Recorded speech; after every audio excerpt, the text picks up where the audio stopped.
Ok, donc nous allons recommencer. Donc j'espère que vous avez pris un peu de temps pour vous reposer. Nous avons vu donc ici dans la première partie, nous avons vu la méthode graphique.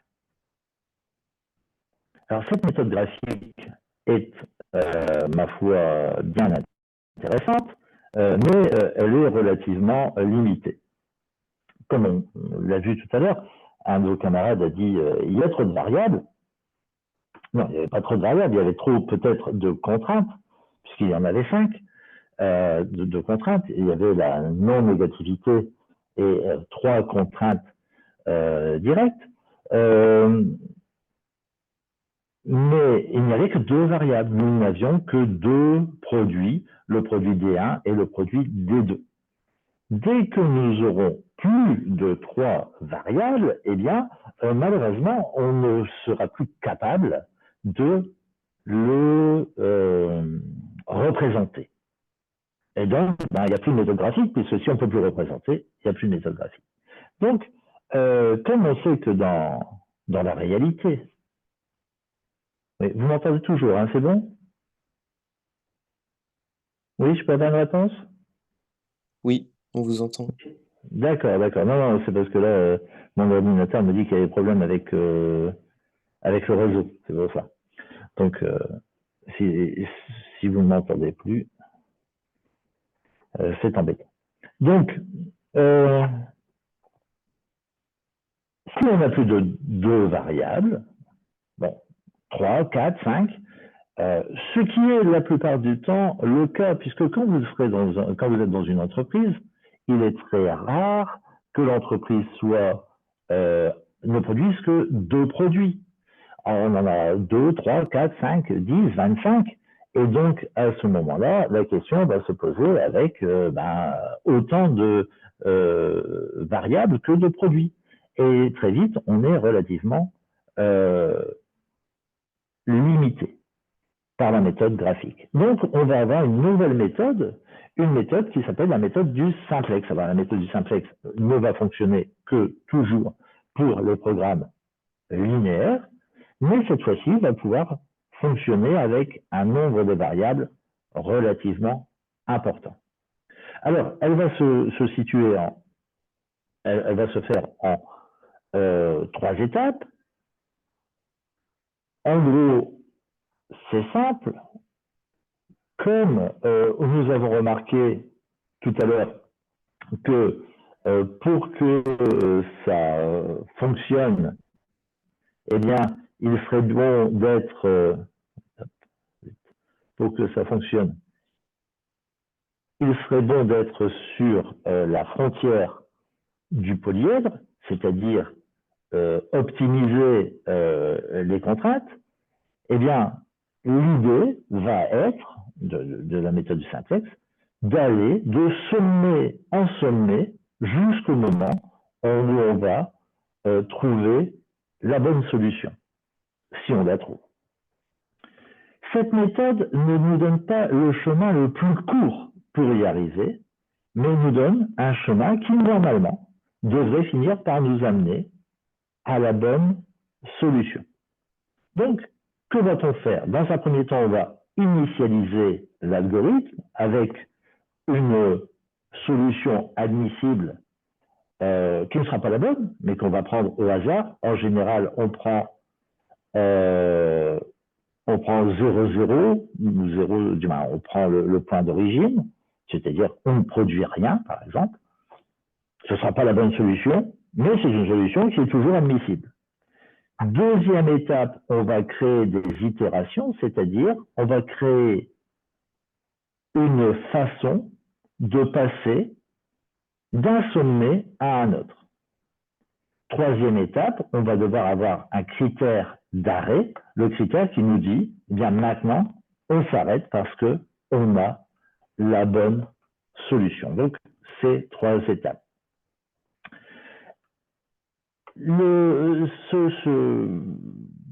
Cette méthode du simplex va avoir 2 avantages.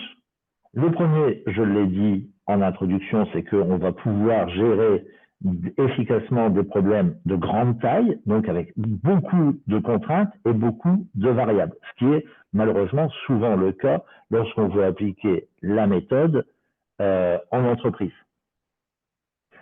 La difficulté qui est inhérente à ça, c'est que on va avoir beaucoup de calculs à faire. Voilà. Donc ça va être très lourd en calcul.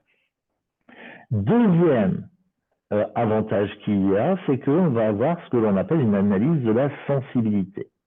On va voir dans les exemples, dans le deuxième exemple que j'espère pouvoir mener jusqu'au bout, avant la fin du cours, du moins de ce cours,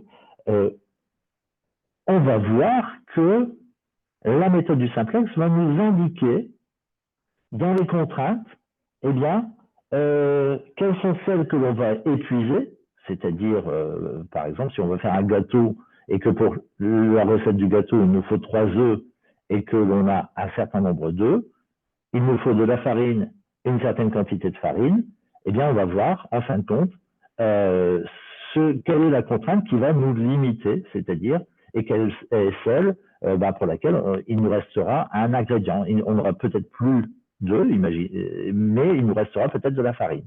Donc ici, on va avoir une analyse de la sensibilité qui est, ma foi, assez intéressante, puisqu'elle va nous permettre, dans un deuxième temps, par exemple, si l'on voit que on avait trop de farine, eh bien, par exemple, la prochaine fois, ça nous permettra de commander moins de farine, parce que ça ne sert à rien d'en avoir toujours en excès.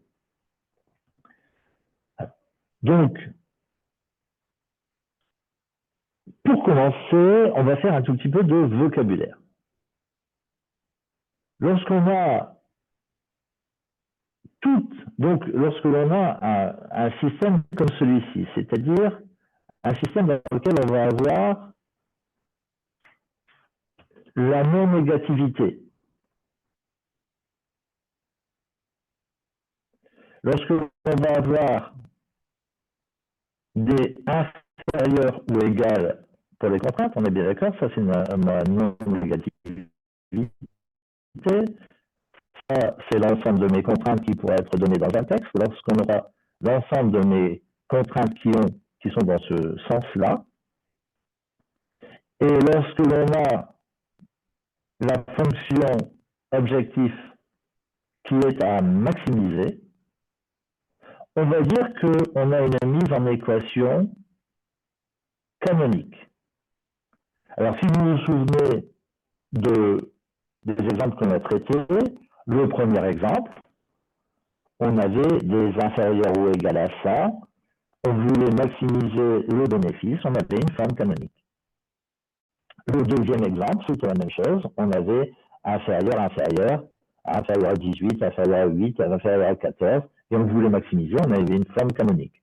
L'exercice que je vous ai donné n'était pas une forme canonique, parce qu'on devait avoir plus de protéines, plus de vitamines et plus de calories, c'est-à-dire qu'on n'était pas inférieur, on avait bien notre non-négativité, mais on était non pas en supérieur, mais on n'était pas en inférieur, mais on était en supérieur, donc on n'avait pas une forme canonique. Et en plus, on voulait minimiser. Ça va, c'est clair? Est-ce que vous comprenez ce que je dis? Oui. Ou est-ce que je n'ai plus d'internet? Ça va. C'est toujours là. Vous êtes toujours là. Si vous pouvez répondre un tout petit peu, c'est pas mal. Donc,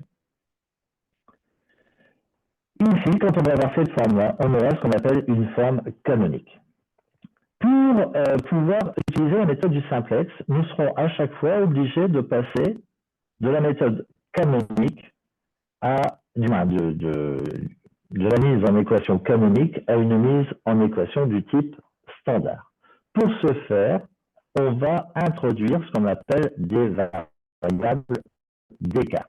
Oui, si x1, si x est supérieur à 300, imaginons que x soit égal à 250.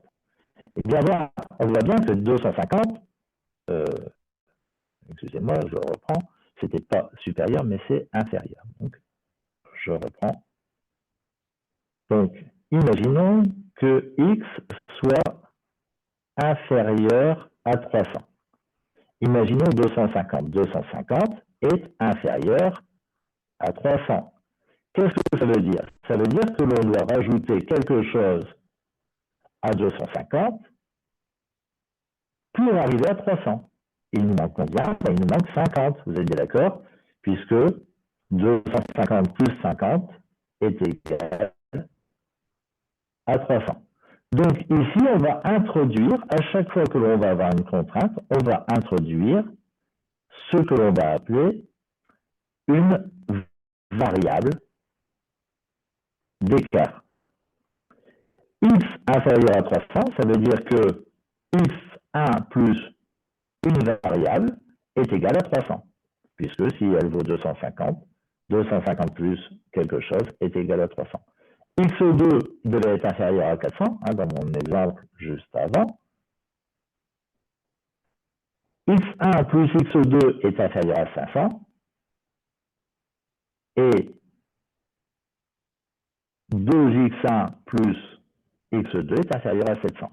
À chaque fois, on introduit ce que l'on appelle une variable d'écart. Ici, on se retrouve avec un système, on se retrouve avec un système linéaire. Vous voyez bien, ici, on a un système linéaire. Mais cette fois-ci, on a un système linéaire. Alors, je ne vais pas rentrer dans l'explication détaillée. Alors, l'explication détaillée serait, ma foi, fort intéressante, mais elle nous prendrait beaucoup de temps et puis elle serait un peu compliquée. Donc, je ne vais pas rentrer dans l'explication détaillée, je vais donner la méthode à utiliser. Malheureusement, évidemment, quand on donne la méthode à utiliser, ben, je ne pourrais pas vous expliquer pourquoi en théorie ça fonctionne. Ici, on se retrouve quand même, je le dis juste en détail, on se retrouve avec un système, cette fois-ci, où on a des variables x1, x2, x3, mais on a en plus E1 qui doit être positif, E2 qui doit être positif, E3 qui doit être positif, E4 qui doit être positif. Ici, on se retrouve donc avec un système à résoudre dans lequel on va avoir 1, 2, 3, 4, 5, 6 équations, mais on va avoir x1, x2, E1, E2, E3, E4, donc ici aussi 6 équations. Donc on va se retrouver avec un système avec beaucoup d'équations, ce qui explique que l'on va avoir une infinité, un système avec beaucoup de variables plutôt, ce qui explique que l'on va se retrouver avec une infinité de solutions. Alors évidemment, pour tous ceux qui connaissent ou qui ont eu cours avec moi, on peut se reporter aux méthodes qui sont les méthodes de Cramer, par exemple, pour résoudre des systèmes. Et donc ici, c'est un peu ce qu'on va utiliser, mais on va l'utiliser sans le dire.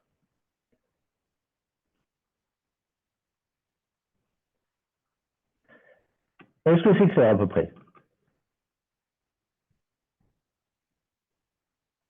Oui. Oui, merci. Si quelqu'un peut répondre, au moins pour que je sois sûr que vous êtes toujours là. Donc ici, première chose, mise en équation standard. Donc on va passer de la mise en équation canonique à une mise en équation standard. Deuxième définition de vocabulaire, on va se définir deux choses. On va se définir ce qu'on appelle les variables hors base, que je vais écrire variable hors base VHB, et les variables dans la base. En gros, c'est simple. toutes mes variables ici, toutes mes solutions de base doivent être des solutions admissibles. Admissibles, c'est-à-dire, elles doivent exister. Oui, je ne peux pas dire ça marche bien si je produis -1 aspirateur. Non, on ne peut pas produire -1 aspirateur. C'est pas possible. C'est pas une solution admissible. Le nombre négatif, c'est pas une solution admissible. Donc il faut que ce soit une solution admissible. Dans ces solutions admissibles, je vais faire une distinction simple. Il y a celles qui seront nulles, donc égales à 0. C'est ce qu'on va appeler les variables hors base. Et ceux qui ne seront pas égales à 0, c'est ce qu'on va appeler les variables dans la base. Variable hors base égale 0. Variable dans la base différente de 0. J'espère que c'est simple. Je vous propose qu'on refasse mon premier exemple qui sera extrêmement simple et donc que je vais essayer de traiter assez vite et bien pour pouvoir faire le deuxième exemple qui est un tout petit peu plus compliqué et qui me permettra donc d'aller plus loin dans la méthode. Alors, ce premier exemple, qui est simple, on l'a traité tout à l'heure graphiquement. Donc, on connaît déjà la solution, puisque la solution, ce sera d'avoir, de ne pas produire de train et de produire uniquement des poupées, c'est-à-dire 0 train et 100 poupées. On sait que c'est la solution. Alors, pour ce faire, il me faut les équations. Alors, je vais changer encore une fois de logiciel. Voilà, hop, zoom, voilà. Donc, je vous propose de changer encore une fois d'application.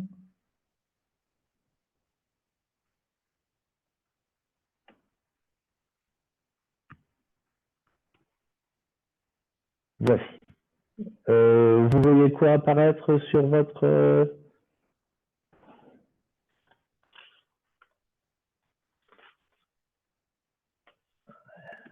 Est-ce que vous avez bien un tableur? Oui. C'est bon. Donc, je vous rappelle tout à l'heure, on avait des contraintes. On avait des contraintes tout à l'heure.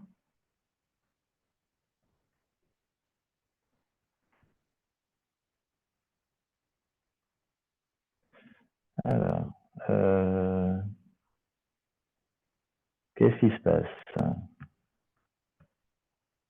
Attendez, excusez-moi.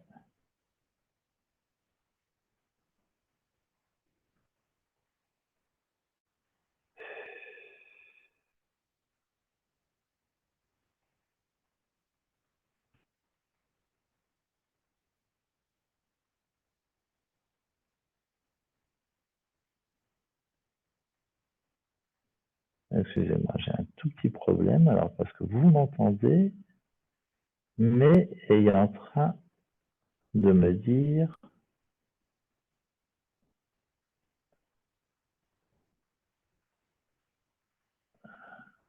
Voilà.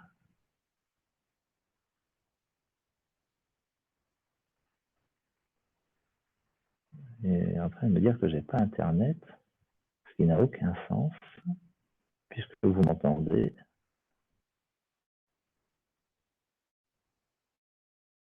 Voilà, ça devrait aller mieux comme ça. Hop. Vous m'entendez toujours?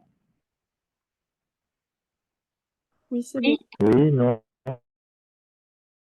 non, oui. Bon, non, bien. Donc ici, nous avons des contraintes. On est bien d'accord? Nous avons des contraintes. La contrainte, c'était, dans mon premier problème, ma contrainte était 2x.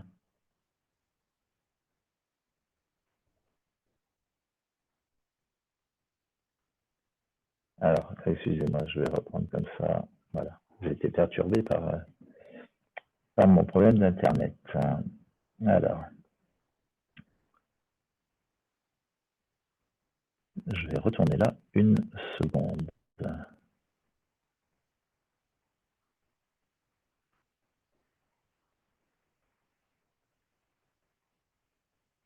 Alors, je vais retourner là-dessus, excusez-moi. Voilà. Donc ici, je vais le réécrire. Tout à l'heure, nous avons vu. Donc, vous avez l'exemple sous les yeux, c'est ça? Oui. C'est bon. Donc, vous vous souvenez qu'ici, on avait donc x et y. On avait 2x plus y devait être inférieur à 100. Et on avait vu 5x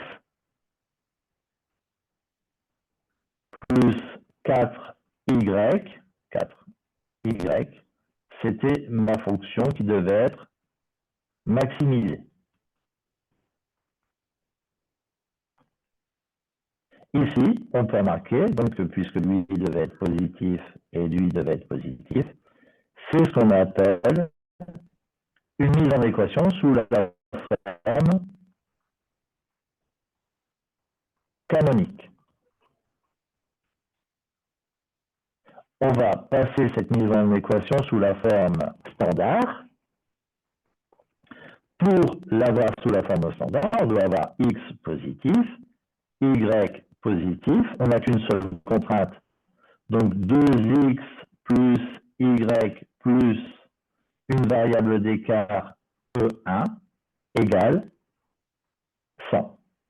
Et on a bien z qui est égal à 5x plus 4y, qui est à maximiser. Donc ici, on vient d'écrire la forme standard. Ici, E1 doit être positif. On est d'accord? Ça, c'est la forme canonique. Et de la forme canonique, on peut passer à la forme standard.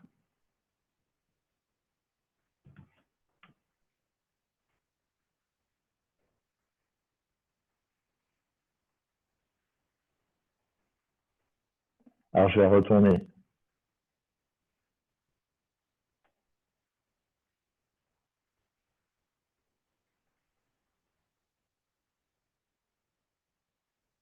Je vais retourner donc sur mon tableur.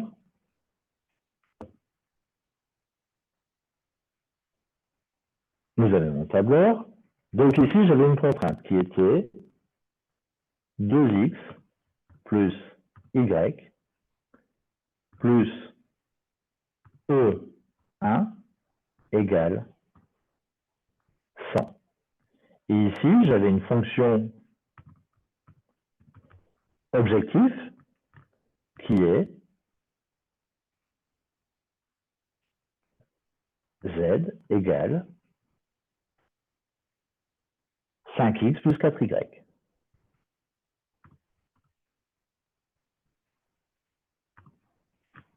Bien. Alors, dans un premier temps, bon, on est bien d'accord sur le texte. Dans un premier temps, je vais initialiser.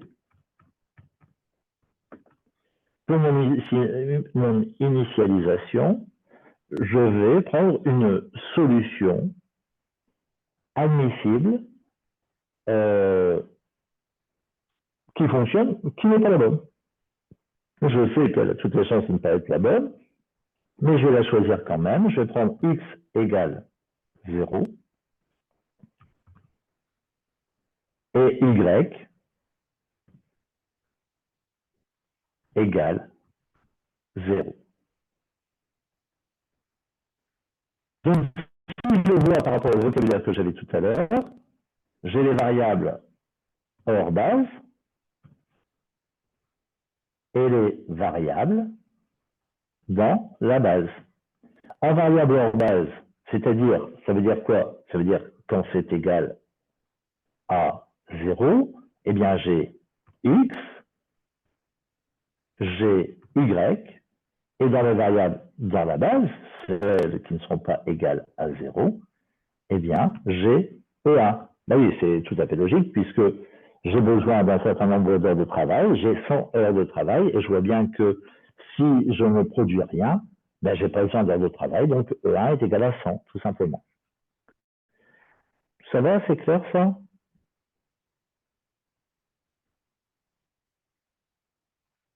C'est clair ou c'est pas clair?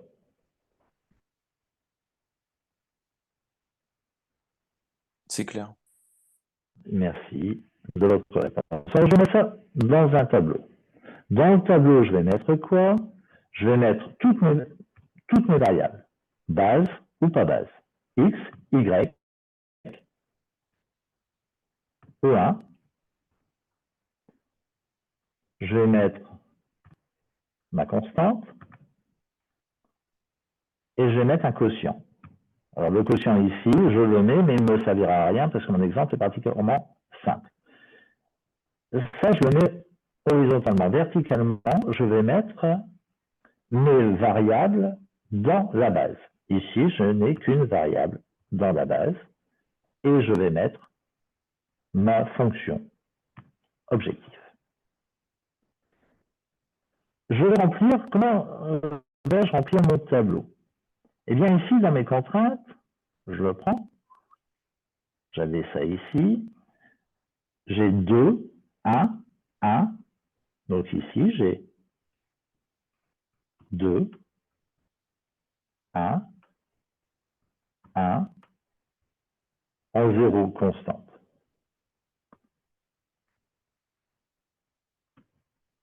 Celle-ci, je l'avais ici, j'ai 5, 4, ben, j'ai pas de 1, donc 0, 5, 4, je n'ai pas de 0, de E1, donc 0, et comme j'avais choisi ici dans mon exemple que x soit égal à 0 et y est égal à 0, c'est-à-dire j'ai dit que ma variable hors base était x et y, eh bien, je vois bien que 5 fois 0 plus 4 fois 0 me font 0. Voilà mon tableau qui est rempli. Je remarque que de toute évidence, de toute évidence, ce n'est pas une solution.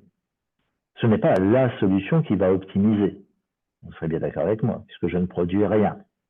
Donc, quelle est celle pour laquelle je vais augmenter sa valeur, c'est-à-dire je vais lui faire quitter 0 pour arriver à une certaine valeur? Eh bien, je vais prendre celle qui va me rapporter le plus d'argent. Ici, je récupère 5 € à chaque fois que je produis un train supplémentaire. Donc, je vais choisir celle ici, sur la ligne des Z, qui est la plus élevée. Ici, j'ai donc mon 5. Puisque j'ai fait rentrer une variable dans la base, je dois faire sortir une variable de la base. Ici, je n'ai pas beaucoup de choix puisque je n'ai qu'une seule variable. Je verrai tout à l'heure comment je la choisis. Je vais choisir celle qui m'apportera le moins, qui aura le moins d'impact de mon changement. Je verrai ça tout à l'heure. Donc, je décide de faire sortir celle-ci. À l'intersection des deux, ici, j'ai ce que je vais appeler le pivot. Ici, le pivot est 2.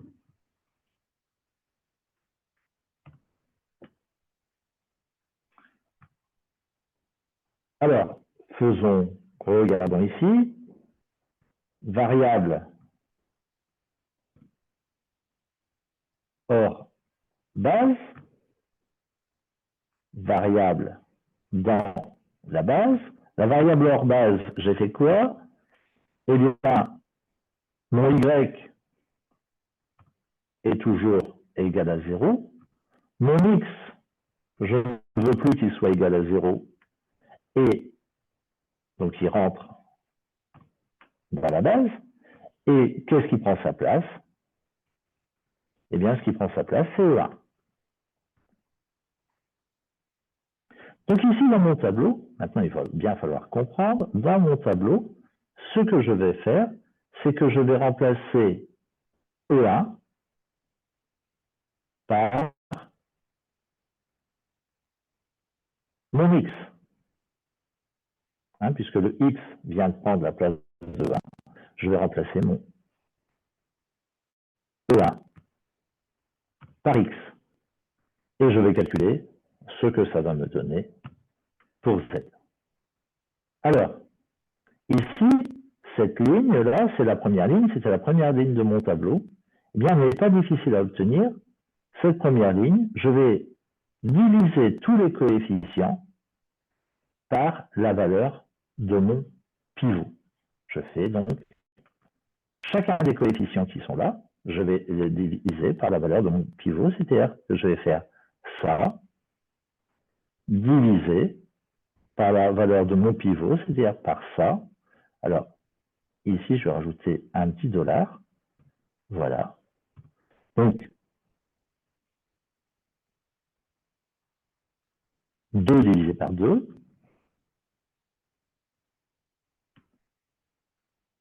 1 divisé par 2. 1 divisé par 2. 0 divisé par 2. Ce qui me donne ici. Excusez-moi, je vous ai dit une bêtise. Ici, la constante, c'était pas 0, puisque la constante, c'était cette quantité-là. La constante, c'est 100, puisque ça n'a pas de sens. Voilà. Voilà. Donc, le 2 est divisé par le pivot. Le 1 est divisé par le pivot. Le 1 est divisé par le pivot. Le 100 est divisé par le pivot. Ça va, c'est clair? Jusqu'à maintenant? Oui. J'essaie de faire ça doucement. Donc, maintenant, voilà la règle la plus importante qui est à comprendre. La règle la plus importante. Alors, première chose, ce n'est pas la règle la plus importante, mais c'est important. On va être technique. En dessous, dans la colonne du pivot, en dehors de la valeur de pivot qui vaut 1, on va mettre des zéros. Donc ici, on va mettre un 0. Pourquoi? Parce que ici, dans la colonne. Donc si on avait eu, dans l'autre exemple, on verra, on pourrait mettre plusieurs zéros. Deuxième, on veut calculer cette valeur-là. Pour calculer cette valeur-là, écoutez bien, là c'est vraiment, il faut être concentré. On va se reporter au tableau du dessus. Vous voyez bien son emplacement, ça correspond à celui-ci. On va former le carré qui va aller jusqu'au pivot. Le carré, le voilà. Et on va prendre chacun des coins du carré. On a en coin de carré, on a le 2, qui est la valeur du pivot, le 5, le 1 et le 4. Le 1 et le 4. Pour calculer la valeur qui est là, donc que je vais mettre ici, on va faire quoi? On va prendre, puisque celle-ci, non, excusez-moi, c'est celle-ci, là,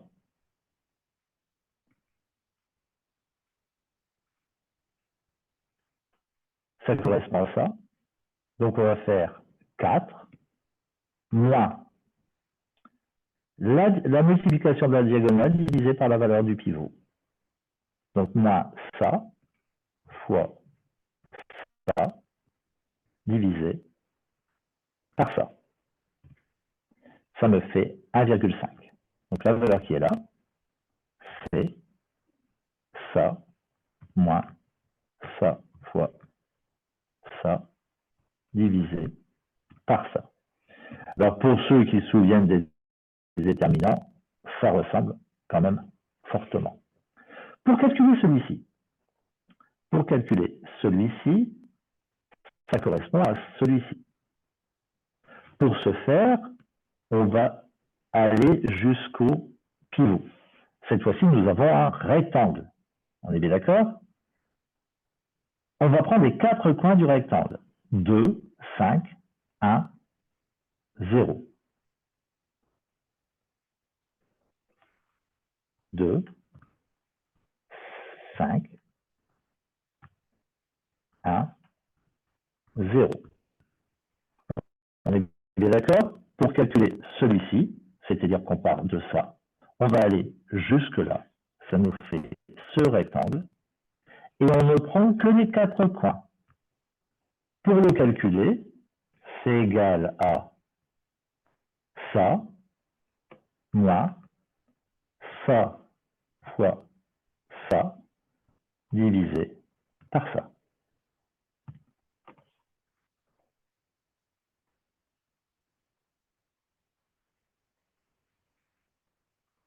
Donc ici, je reprends, celui-ci, c'est égal à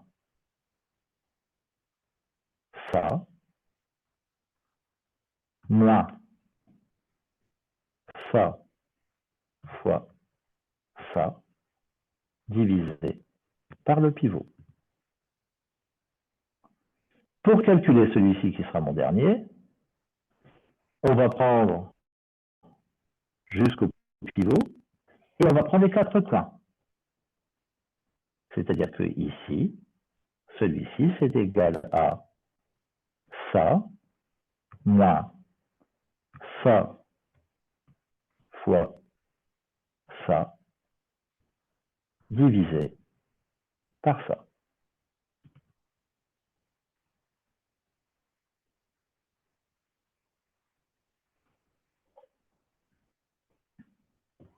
Ça va, c'est à peu près clair?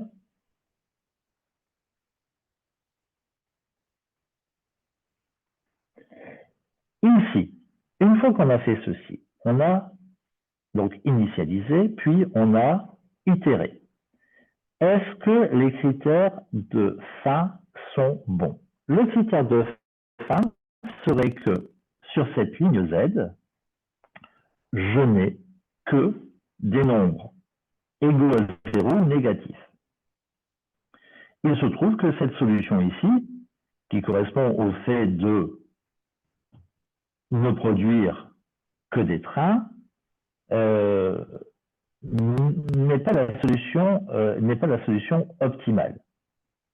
Le fait de ne produire que des trains n'est pas la solution optimale. Oui, puisque ici, les trains X, j'en produirai 50, et ça me donnerait un bénéfice de 250. Ce n'est pas la solution optimale. Comment est-ce que je remarque? Eh bien, je remarque que sur ma ligne Z, j'ai cette variable-là, cette quantité-là qui est positive. Je m'arrêterai lorsque j'aurai que des nombres égaux à 0 ou négatifs. Ici, j'ai bien un négatif, mais ici, je suis sur un nombre positif. Alors, ici, cette variable-là, qui va être la variable y, je vais lui faire quitter la base donc je vais faire quitter la base à cette variable, c'est-à-dire ici, et quelle est la variable qui va la remplacer, qui va devenir hors base? Ben, je n'ai qu'une variable, c'est x, donc ce x va devenir hors base. Donc si je regarde ici, je réaugmente un peu, je vais avoir variable hors base, eh bien je vais avoir variable hors base comme tout à l'heure. Ah, j'avais écrit ici, j'avais y et E1, donc je vais avoir Y qui va devenir dans la base et X qui va quitter la base. Donc ici, Y va rentrer dans la base et X va la quitter. Donc je vais avoir toujours, je vais avoir X, je vais avoir E1 et les variables dans la base, je vais avoir Y. Donc je recommence la même chose. Ici, cette fois-ci, X va quitter et il va être remplacé par Y. Y, et j'ai toujours mon Z. Cette ligne-là, je regarde le pivot. Le pivot est ici. C'est à l'intersection des deux. Je vais donc recopier ma ligne en divisant le tout par le pivot. 1 divisé par 0,5. 1 divisé par 0,5. 1 divisé par 0,5, eh bien, le résultat est 2.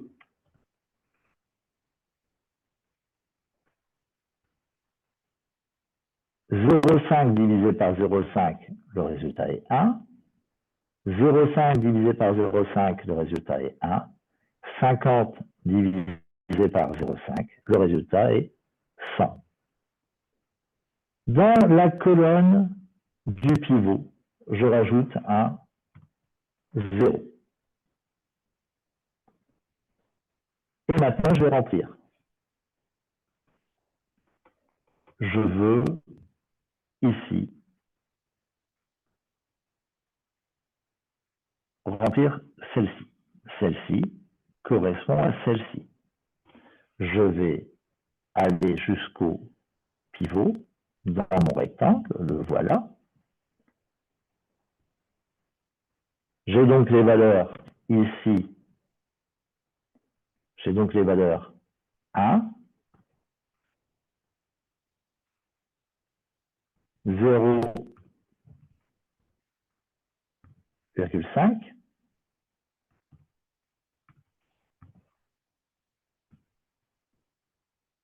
on est comme ceci, 0 et 1,5.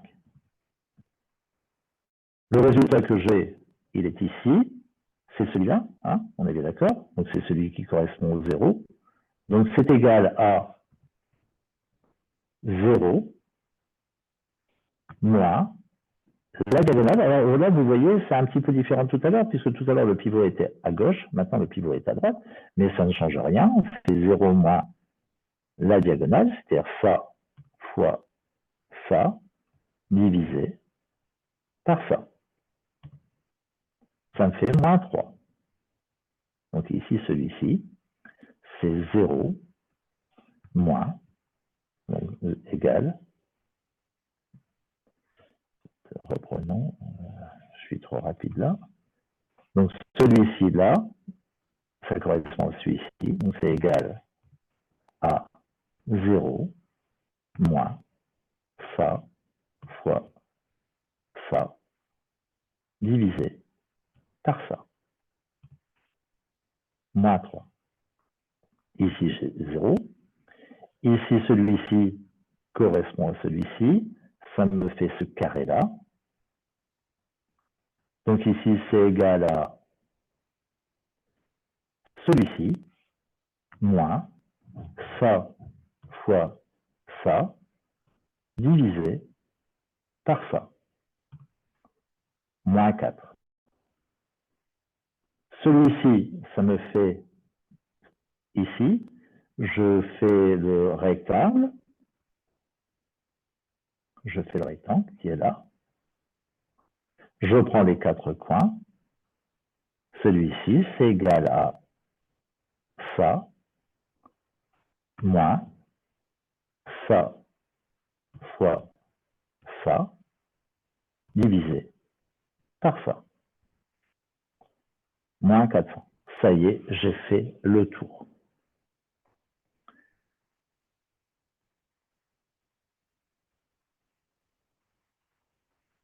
ici, je me pose la question, est-ce que j'ai terminé? Je regarde la ligne Z, qui est là.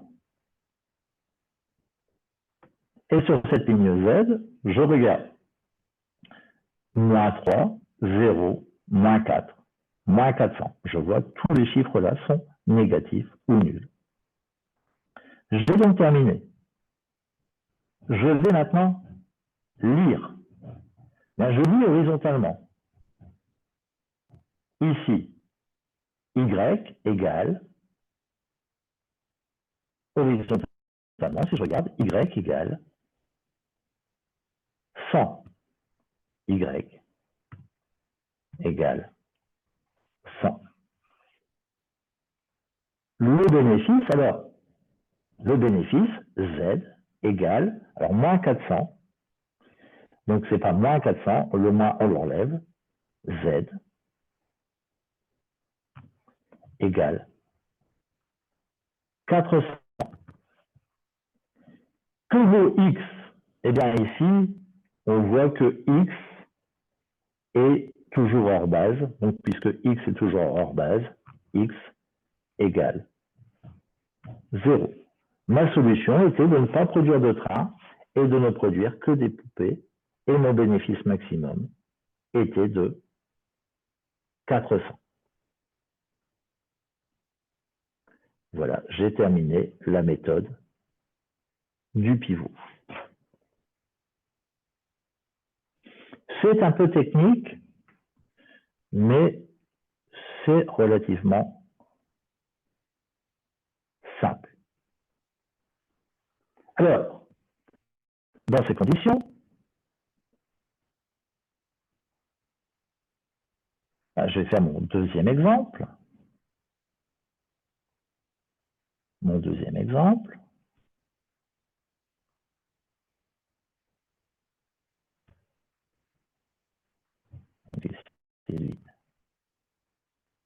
Je l'efface. Mon deuxième exemple, le voici. Mon deuxième exemple. Sur mon deuxième exemple, j'ai la non-négativité, j'ai x1, x2 inférieur, x1, x2 inférieur, x1, x2 inférieur, et je dois maximiser. Ma forme est une forme que je dirais une forme canonique. Je peux la mettre sous la forme standard, c'est-à-dire que je peux rajouter des variables d'écart. Ici, donc, ça me fait x1 plus x2 plus e1 égale, non, plus x1 plus 3x2 plus e1 égale 18. x1 plus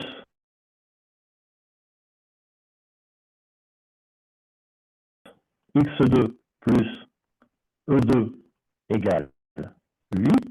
Et 2x1 plus x2 plus e3 égale 14. C'est à maximiser. Voilà ma forme standard. Je dois rajouter évidemment que E1 est positif, E2 est positif et E3 est positif. Alors, je peux retourner cette fois-ci rapidement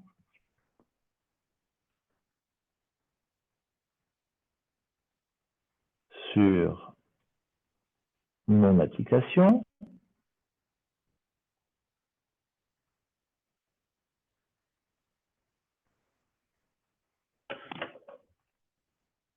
Sur cette application. Je vais rappeler ici mes contraintes. Mes contraintes sont x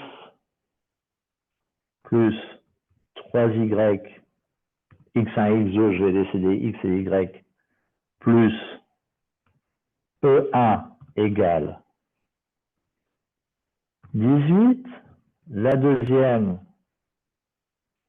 x plus y plus E2 égale 8.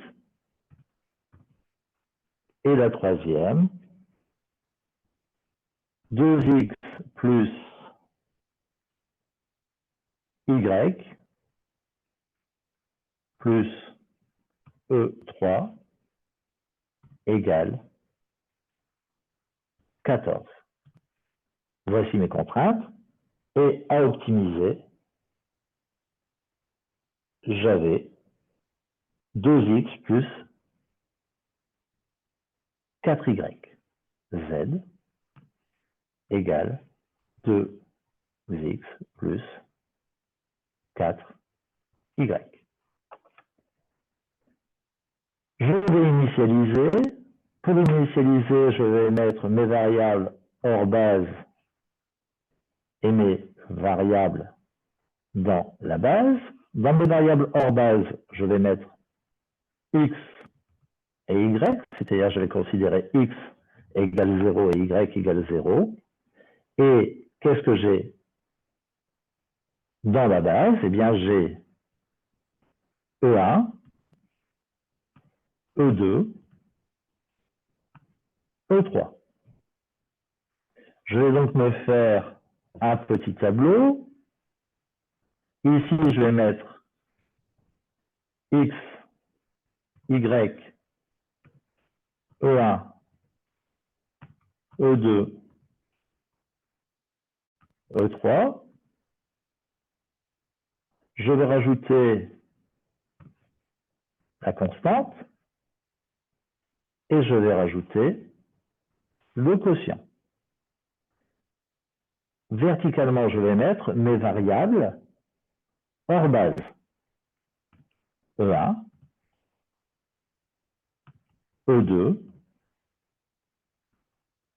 E3. Et je vais rajouter Z. Je vais remplir mon tableau. Ici, 1, 3, 1. Donc 1,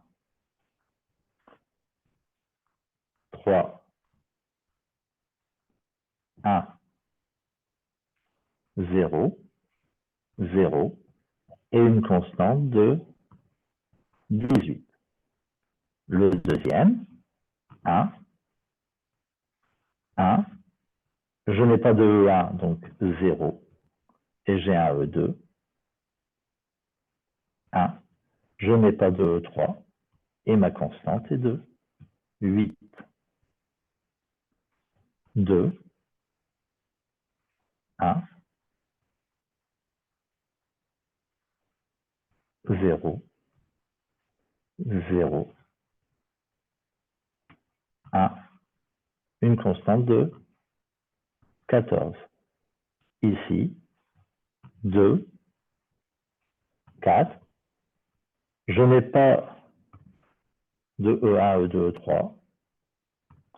Et j'ai pris x égale y égale 0. Donc, ma constante est de 0.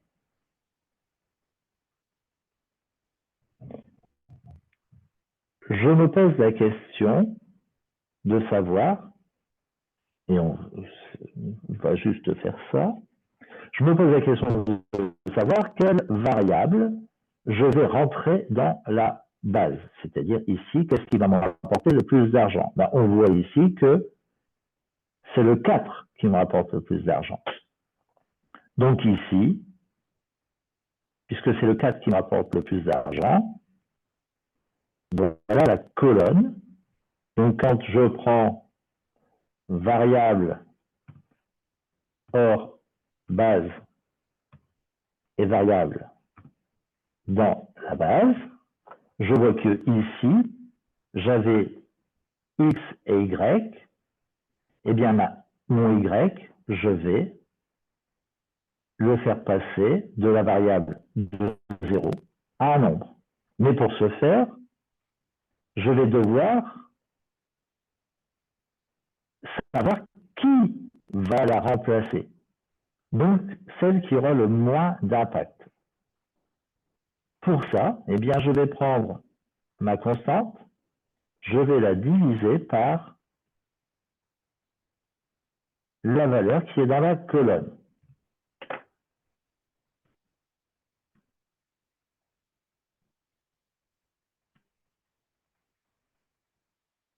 J'ai ici 6, 8 et 14. Je vais choisir celle sur laquelle j'aurai le moins d'impact. Le moins d'impact, eh bien, c'est le plus petit nombre. Le plus petit nombre, c'est 6.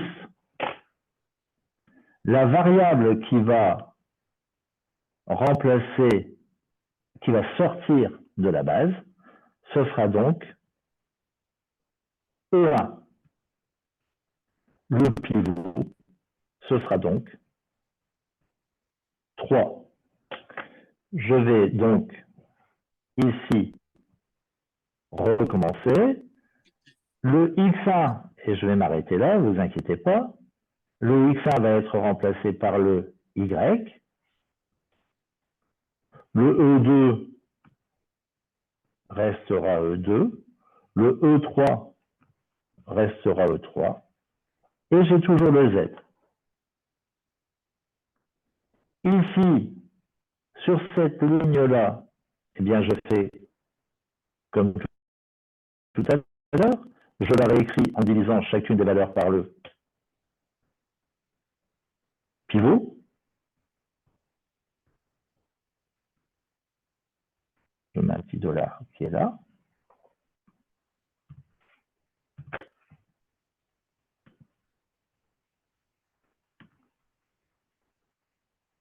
Voilà. Sous ma colonne, dans ma colonne du pivot, eh bien, je rajoute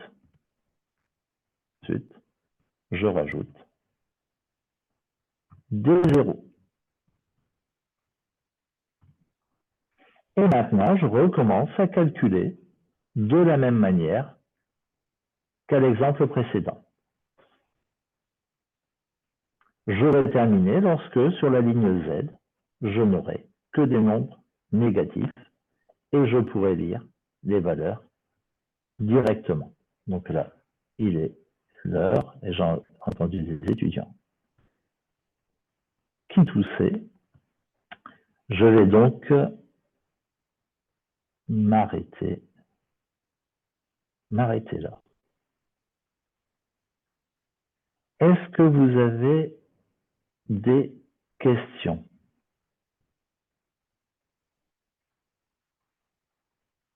Non.